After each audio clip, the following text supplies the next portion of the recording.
Welcome,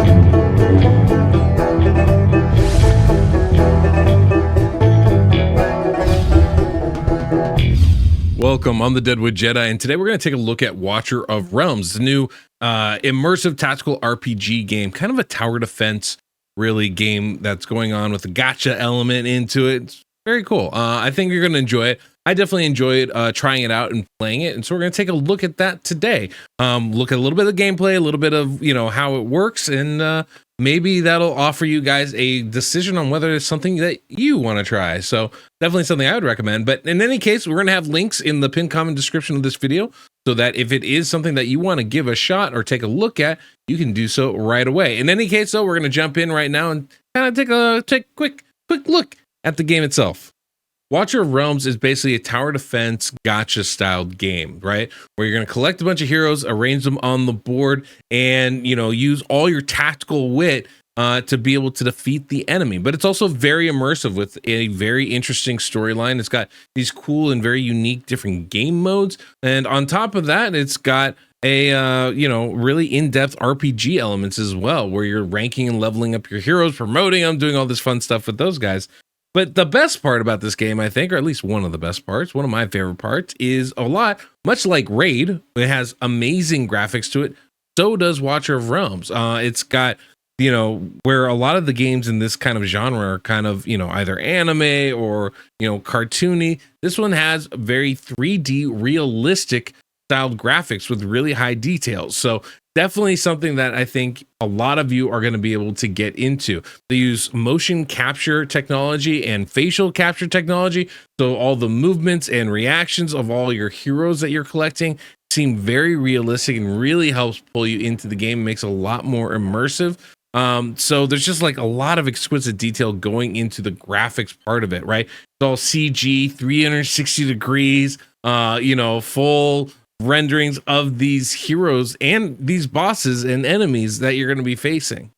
That level of artistic detail goes into each of the over 100 characters that are in this game. They all come from like 30 different races and 8 different factions. All of that stuff's going to be really valuable and important into customizing your approach, because there's going to be a lot of different ways to actually defeat the monsters and enemies that are coming at you. And having this variety of heroes is just one of those factors.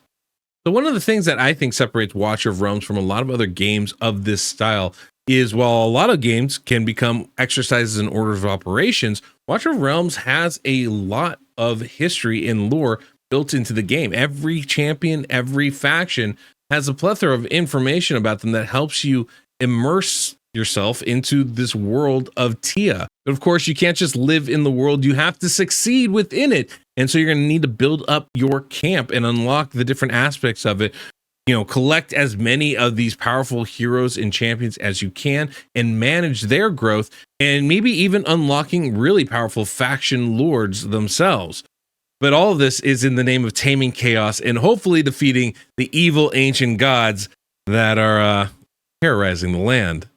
But the question is, how do you do that? How do you stop evil ancient gods? Well, I mean, it's not easy, but it starts with collecting a bunch of heroes, unlocking them, so to speak, and managing them. Now, like the starter champion actually is one of my favorites, right? Voltus. He's got this, right? He starts off as this like amorphous blob, but then he becomes this one-armed wizard with all this lightning that he does. And it's, single strikes, but he also can turn that into an AoE with his special ability, his ultimate skill. So this guy has a lot of utility. AoE, single target, he can do both and do both really well. And then on top of that, he's a magic dealer, so he can hit enemies in the air, you can hit them on the ground. Doesn't matter, he's going to be really, really good for you. So, whether it's leveling them up, starring them up, but understanding the individual skills of all your champions is going to be really important. There's some, like I have a couple that will slow you down. One does frost, another just has a blade that for some reason makes you go a lot slower. I've got my melee guys, that have different abilities and different things. I just got a legendary that does this like pool, and when you're sitting in it, you like lose health. Very fun. But he can't heal himself. There's a lot of different varieties and approaches with these guys, and understanding those skills going to really help you in the fights ahead.